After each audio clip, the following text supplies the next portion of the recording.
Well, if you were dazzled by Mr. Sania's intellect, then we also have the stellar, unmatched brain power of Mr. Jaishankar, who's the architect now of a doctrine that is beginning to make waves globally. So viewers, thank you very much. Put your hands together for Mr. Jaishankar, who's made the time. He's been crisscrossing the world, but he's found a little bit of time for Times Now. Thank you very much. Mr. Jaishankar, you've just come back from Bali. Every time you open the newspapers, you're in some different part of the world. Speaking up for Brand India, as a colleague of mine just mentioned. From your vantage point, what is the world looking like? What is the current state of the world right now? Bad. Mad or bad? Bad. Also a little mad. But seriously, I think the world is looking worried. The world is worried. People who thought that after 2.5 years of COVID would come out of it into a better situation have actually seen a very grim year this year. Just as an example, you know, the theme for the Bali G20 was, I think, something to the effect of recover strongly, recover together. So that kind of tells you what their hopes were about a year ago. I think the fact that we even came through Bali with the G20 relatively intact was itself an achievement. So today we have, I think, multiple stresses. There's still the consequences of the COVID. There are the results of this conflict in Ukraine, which when it happens in such a important area, in such a globalized environment, its consequences are felt across the world. We're also seeing, you know, the regularity of climate emergencies, climate events affecting the routine nature of how the global economy functions. So here's the difference. 15 years ago, let's say before 2008 especially, but even after that, you would say, I have this wonderful globalized world, everything is going to work very seamlessly. Okay, I will build in some occasions when some things will go wrong. I think today we have to assume that there will be multiple prolonged crises. We have to build that into the system and then navigate it the best we can. So it's a completely different expectation level. And I would say in many ways it's changing the nature of international relations. It's interesting. It's always, of course, difficult to crystal gaze. But how do you see India evolving in this mad and bad world over the next 5 years? Because there's been some talk about us breaching another frontier in the GDP sweepstakes, so to speak. So how does this work for India with all these pressures? Well, I would say if the world's a tough place, it cannot be an easy place only for India. Okay.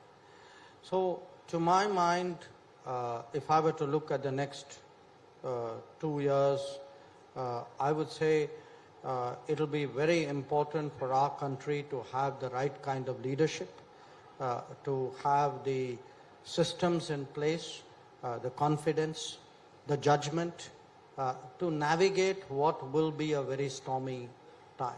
You know, I do fairly confidently predict at least a stormy, a turbulent, hopefully half a decade.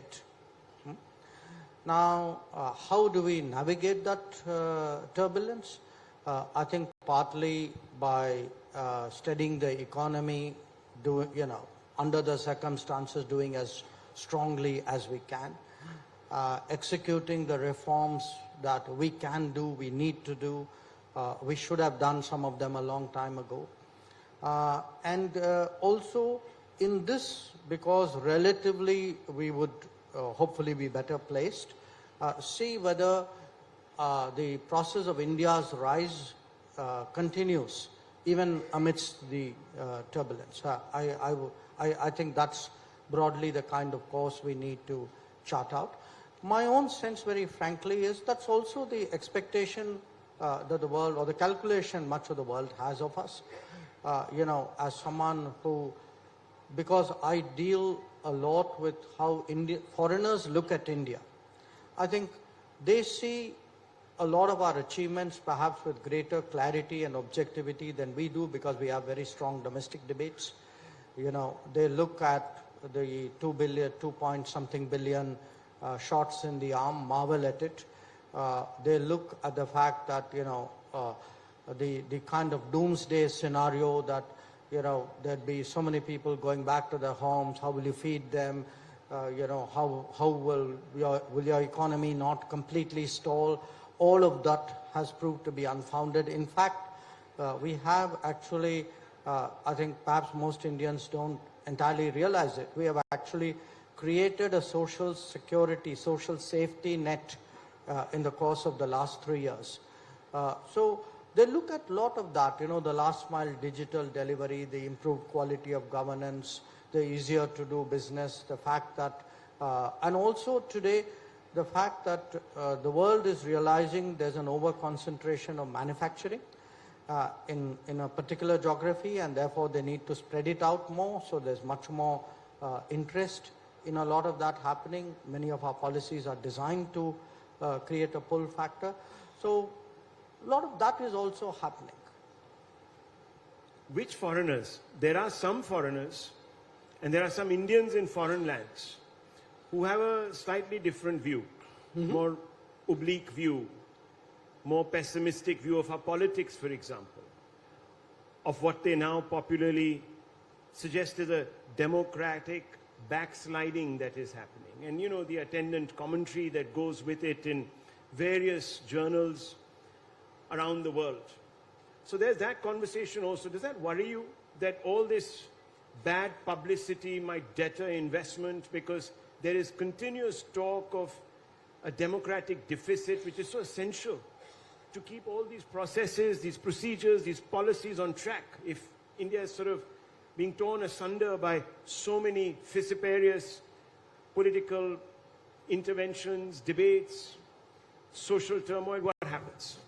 Well, look, at one level, I shrug my shoulders and say, in a globalized world, the debates and the politics of India will also play out beyond India's borders. And I treat a lot of this as actually politics in disguise. Politics disguised as reports, politics disguised as university pronouncements or NGO positions. But they're all very deeply political. Some of it, I think, is also I would say the unhappiness or the inability to accept that there is change happening in India which is not as you want it to happen. So if you look at this wonderful term, which is almost an oxymoron, the electoral autocracy. I mean, just think, we are told on the one hand, somewhere democracy is shrinking, right? I mean, that was your question. So ask yourself, if things were so autocratic, why is Narendra Modi campaigning so hard in Gujarat? Because he should be sitting, on Lok Kalyan Marg with his feet up on the table, drinking his chai and saying, well, it's all fixed and this election is mine. So if the Prime Minister of India has to campaign election after election in the intense manner that he does, clearly he's working for the results that he gets. Okay? Now, I'm not suggesting that there are no problems in this country, far from it. Every society has its imperfections. The fact that people come to India and deliver lectures that we are not free, and do that in India and then go back, I mean, what does that tell you? I mean, there are countries where if you actually, try going to a few countries in the world and telling them what's wrong with them and see what happens to you.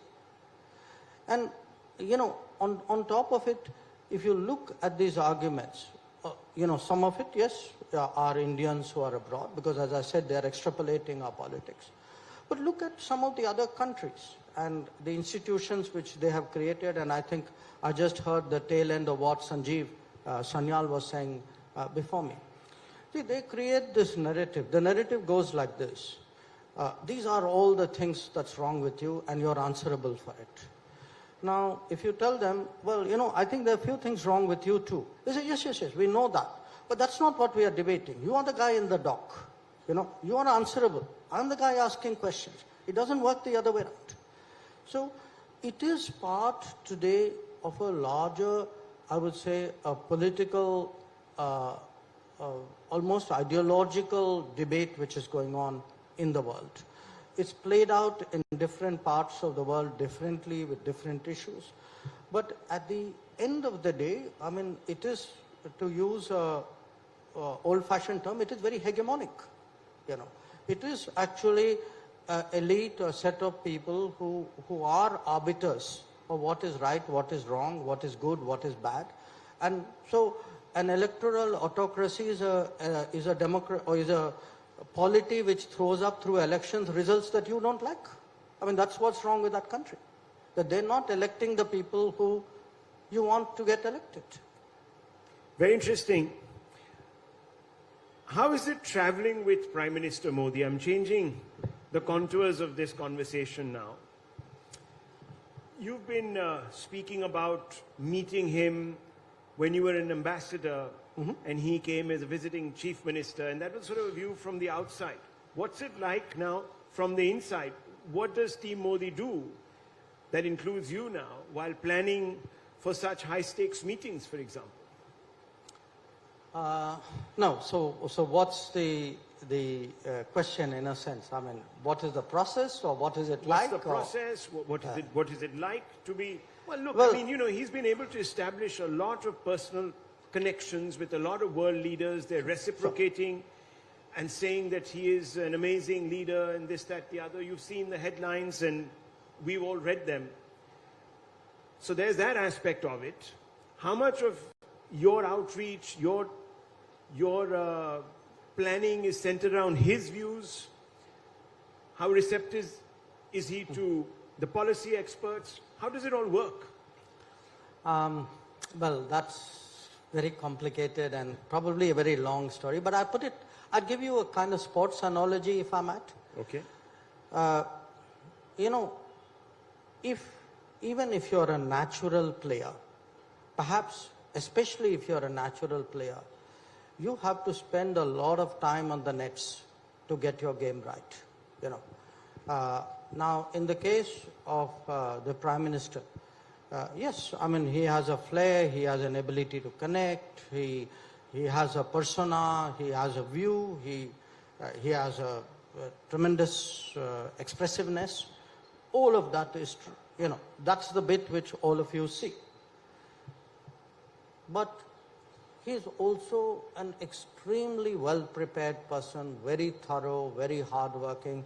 So, I mean, since we are talking Bali, let us say, typically it would be, okay, before you hit a conference, I mean, weeks before that, you would already have started preparation. This is where we're going. Those are the people we're meeting. These are the big issues. So, how do you prepare for those? Typically, a lot of our time on the plane is spent, there's actually a conference kind of table on the plane. We actually, sometimes people ask me, so why do you look so tired getting off a plane? Mostly because a lot of it is spent on that conference table. And I actually like my sleep. And he does a lot of, pre-meeting, post-meeting, because it's not just like a meeting is over and we are done with that. I mean, it is like, okay, very quick, how did it go? What is the further steps?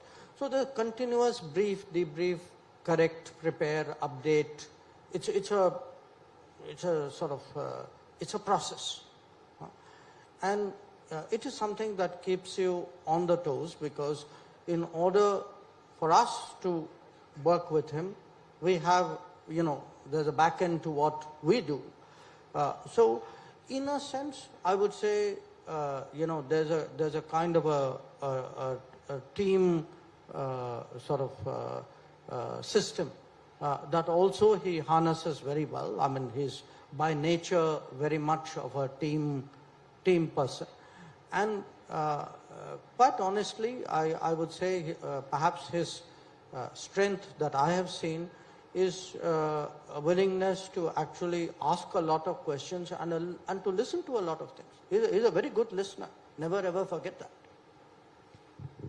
How much of this came into play when you had to draft this very tricky G20 resolution? We know the backstory a little bit, but I would like to hear it from you. No, I mean, the American NSA put it down to... In the Bali Yes, thing. I mean, India is sort of being... Look, a lot of it actually had started happening even before we hit Bali. Because I mean, if you look at it, essentially there was a part about, it's not an era of war. There was a part about how do you describe what the Russian actions were in a way in which others also accepted it. There was a bit about the nuclear, the concerns on the nuclear front. So some of it was actually, I would say days, even weeks ahead of the conference. I mean, you may recall, for example, I had gone about a week before, maybe more than a week before, to Moscow. And one of the reasons, again, I went was actually to partly prepare for a kind of landing ground, a common landing ground in Bali. So when you read about meetings which take place, Prime Minister calling up people or talking to people, often these are conversations which feed into what is an eventual outcome. Now, it wasn't only, a matter of getting the, 4 paragraphs right. We actually had even issues out there in the conference. You sort of do a lot of it by trying to make yourself acceptable to a wide group of nations and trying to bridge the gap, for which, by the way, when they use the word honest broker, the important word is honest. I mean, your sincerity, your commitment needs to be on display. Well, that's very interesting, because obviously we've taken over now the presidency of G20. The Ukraine war is still looking like a morass that is not going to resolve itself very soon. There will be pressures. We have a moral core at our foreign policy that dictates the contours of how we relate between nations. And there's a conflict here, isn't this? I mean, if the Prime Minister says not a time for war, the West is expecting India to say, well, then step up to the plate, start voting perhaps against Russia and do things that are more optically, in the interests of pushing Russia into some sort of a détente. Now, look, let me ask you a counter question. You think by voting for something I will end the war? So what is actually my goal? Is my goal to sort of score points, or is my goal to actually get an outcome? I would suggest to you that, in a very polarized situation, if you actually sort of go with the flow of the debate, when it comes to the real issues, you would not be relevant. You would not be relevant because you would be part of the polarization. That when countries look for the middle ground, had I done all the things that you were saying, I would have been of no use to anybody, including myself in Bali. I mean, I had a role in Bali precisely because, different countries. I mean, if the Russians had good things to say about us, and the Americans had good things to say, and the Europeans had good things to say, and so did a number of other countries. It is because at the end of the day, people know the way I am approaching this conflict is how do I find a way of ending it? Not how do I vote in a particular issue on a particular day and then say it's not my problem. So I think I've taken a bigger in a sense, a bigger view, a longer view, a more serious view of the problem. And I have positioned myself accordingly. And I would say, to some degree, the events in Bali have borne out the correctness of the Prime Minister's judgment on this. It's very interesting because it depends, obviously, on what is being sought. What issue is it that the West wants India to step up to the plate, so to speak? No, but why should I step up to what the West wants? I will step up to what I want, no? I mean, look, I have a fundamental problem with how this entire debate is being framed. Because it goes back to the earlier questions you are asking, which is, you know, a set of people say, by the way, this is the right thing to do and why aren't you doing it?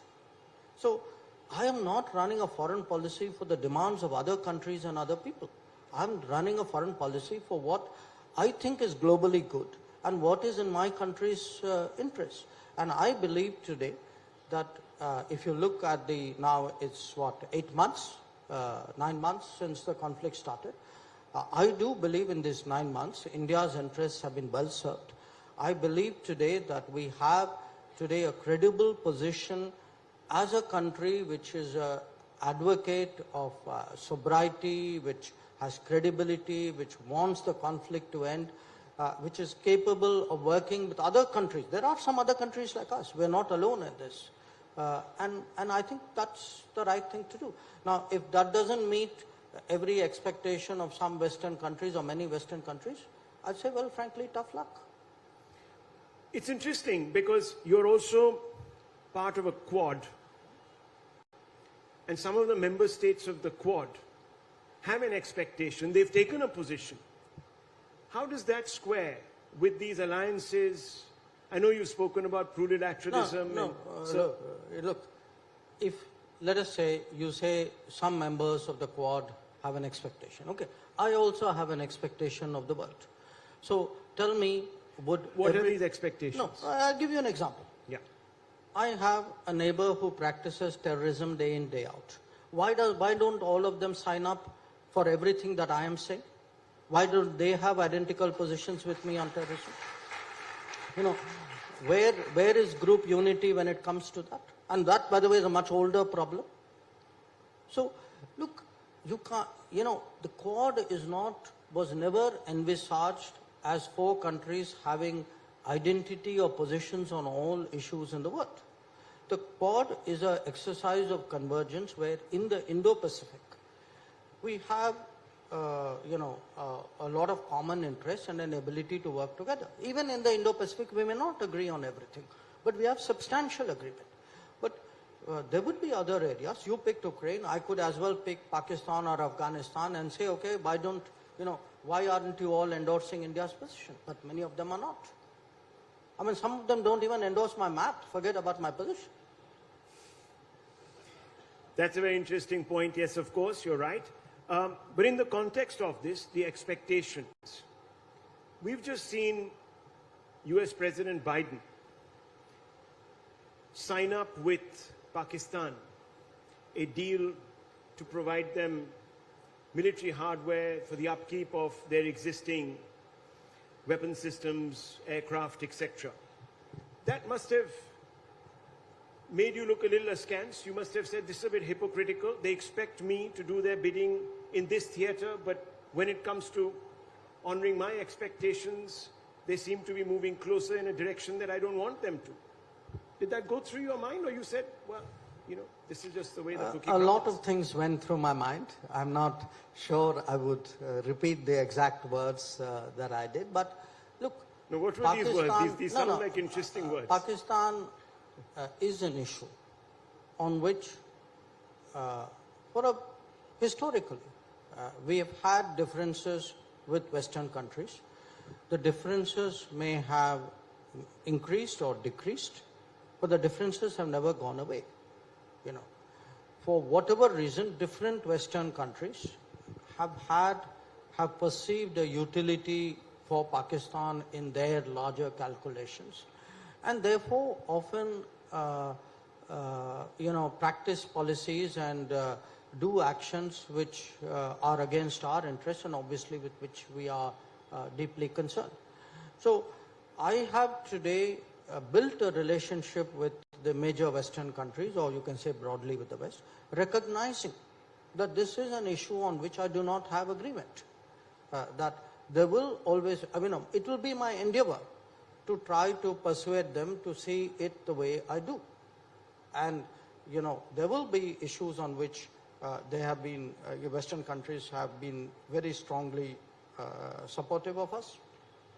Say, for example, if I were to look at 26/11, anniversary is tomorrow, and I look at, which are the countries who are supporting listing of wanted terrorists, wanted in the context of 26/11 in the UN procedure, many of those are Western countries, and I acknowledge that. So I have a mixed bag. Look, in international relations, it's very rare, almost impossible for two countries to have identical positions on all the issues of the world.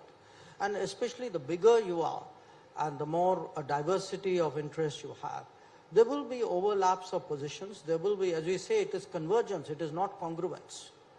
So my school geometry still serves me well. So there isn't a perfect overlap. And I have to live with it like they have to live with it. My point in recent months is, look, guys, I have lived with a lot of things you've done and said which I don't like. Now, sometimes you will maybe hear some of that from me too. Live with it. Live with it. Independent foreign policy. Let me come back to this listings you mentioned, and we know that there is one obstacle in the way of listing of terrorist entities, especially in the UN, and that's China. China, that obviously is not just some sort of a regional player, and it has interests, a big country. And it's not just a neighborhood issue, is it, between India and China? How do you define this problem? Just recently, in the Bali conference, the opposition here, for example, said, Prime Minister, when he met Xi Jinping, unko laal aankhein nahi dikhain. Laal aankhein was the word that was trending and this, that, the other. So there's an expectation here from the opposition, from others, who say, oh, we need to be more hectoring of China, we need to be more in their face. This is said by people who went to the Beijing Olympics. So, no, I'm just trying to understand it. Is it a rhetorical question? Because it most certainly looks like one. Well, the usual opposition voices that have been repeatedly making themselves heard. I'm not saying the usual suspects. I'm not disparaging of the opposition. All I'm saying is that there are a group of leaders who did express a great disappointment at the fact that the Prime Minister didn't collar Xi Jinping or whatever they imagined he would be doing. So there's that. And there's, of course, the China question. Can we talk a little bit about that? Look, when it comes to China, there is the reality of China, the second biggest economy in the world, our proximate neighbor, but also one with whom we've had, to put it politely, a difficult history, where we've had conflict. We have a very major boundary dispute, and where on many issues of high importance to us, they have not been supportive. This could be our quest for permanent membership of the UN Security Council and reform of the UN. It could be our candidature for becoming a member of the nuclear suppliers group, or it could be those issues you mentioned, listing of UN terrorists, and it could be something far more basic. And this is something which goes back to the 1950s and 60s, which is their relationship with Pakistan. And how that relationship in Pakistan, with Pakistan, actually affects the security interests of India. These are out there. We all know that these are out there. Now, to my mind, the right way of dealing with it is to be firm when you have to be firm. So, if you have to move troops up to the border to deal with what they are trying to do, you should do that. On issues where they do not support or undermine our interests, to be frank about it and to be public about it where required. I don't say public about it all the time, but where diplomacy requires it, it's often useful to be public. Where you feel there's still room for progress, I would say maybe I'd find a different way of handling it. And at the same time, maintain, I would say the decorum and the dignity of how, leaders behave. I think that is how this is managed, and I think that's exactly how this has happened. Now, there are people, who can take positions, I guess, especially if they're free of responsibility, you can be pretty casual or thoughtless about what you say. It's a free country. I mean, people are entitled to say things, but I think responsible, sensible people will see that, there are ways in which a leader of India behaves. If you are going to be a president of a G20, you're going to be president of the Shanghai Cooperation Organization. Those are responsibilities that you have taken on. So you see no contradiction between the lack of perhaps public posturing by the Prime Minister on China and what he does privately. That's what you're saying. No, I don't think the Prime Minister has postured publicly on China. I think the Prime Minister has been very firm on China. And the Prime Minister has been very, very clear that, and not just in his words, he's actually been very clear in his actions. I mean, please understand the efforts which were made from 2020 onwards in maintaining such a large force on our borders. It's an enormous enterprise. And at the end of the day, that is the answer. I mean, I would rather have a Prime Minister who does things than to have a Prime Minister who pontificates but doesn't actually do it out there. So, in the case of Prime Minister Modi, I think he should be judged by the fact that the Indian military today is deployed in strength on the borders with China as a result, to respond to the challenges of 2020. What do you think of the relationship as it evolves? I've been reading a lot of commentary that this extension of Mr. Xi's term in power, perhaps indefinitely, is going to create more friction between the two countries. He is in a different mold from his predecessors. Do you share this assessment? Are we really headed for a fraught relationship as we move forward? No, I don't think we should approach the China relationship, and we haven't actually approached it, as a behavioral or a term-driven policy. I think we have structural, long-term challenges. My regret is we have not taken that seriously. I mean, look, today I'm speaking to you about sending troops up there. But remember, 10 years ago, you actually had people in the, saying that our best defense is not to develop the border. And that is a way of dealing with the border problem. So, look, finally, to me, developing your border infrastructure, building deep strengths, creating greater capabilities within the country, all these are part of how India sort of prepares for the world. And it doesn't have to be against somebody. It's hypothetically, Suppose China doesn't exist. Does it mean I must leave my border undeveloped? Border areas undeveloped? Does it mean I should not build up my manufacturing and my industrial capability? So it's not like you have to have an adversary or an animosity to do it. I think this is part of how big powers develop, and if it is our aspiration to be a leading power, I think it's important to not just behave like one and act and talk like one, but it is equally important to do the things on the ground, in the country. When I look at reform in the country, for me, there's a direct connection between the reform and our foreign policy standing. When you asked at the beginning, how does the world see India and Prime Minister Modi? The world sees Prime Minister Modi as someone who's prepared to do tough things at home in order to prepare India for what is to come. And that for them is a big change. What is to come? What are going to be the areas of contestations as we move forward on this? Look, again, how India and China reach some kind of balance, that will happen if it does, through events, processes unfolding. But I stress to you again, this is not a binary game between India and China. There is a whole world out there of almost 200 countries.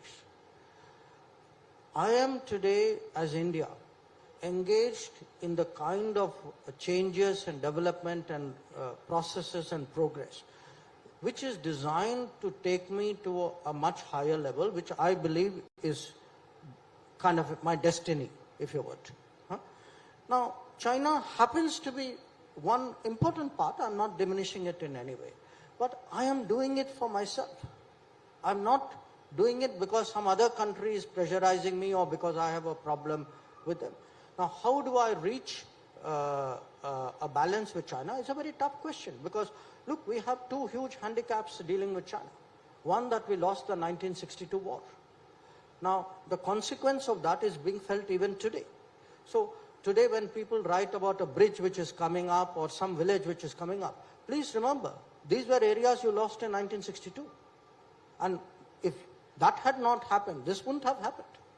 So, the loss in 62 is still a handicap that we carry. We may regret it, but it doesn't reverse it.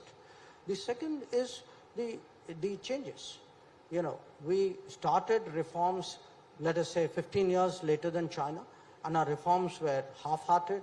They were never deep enough as China's were. We haven't built that economic strength. In 1988, when Rajiv Gandhi went to China, India and China were economies of the same size. Today, China is 4.5 times ours. What does it tell us? It tells us, even if we progress, we didn't progress fast enough. Now, I'm not saying this as a blame game, but I have to recognize today that my relatively, slower pace of economic change and the fact that I had an adverse outcome in 1962 are two very major burdens that I carry in dealing with China.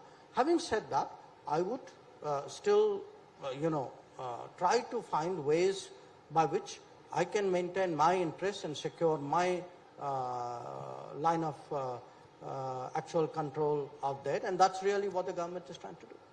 There's a lot of conversation right now about China and its own internal situation. We're seeing a large number of videos coming out of protests in different regions, things we haven't seen before. And you've been, of course, India's envoy to China in the past, so you've lived in that country.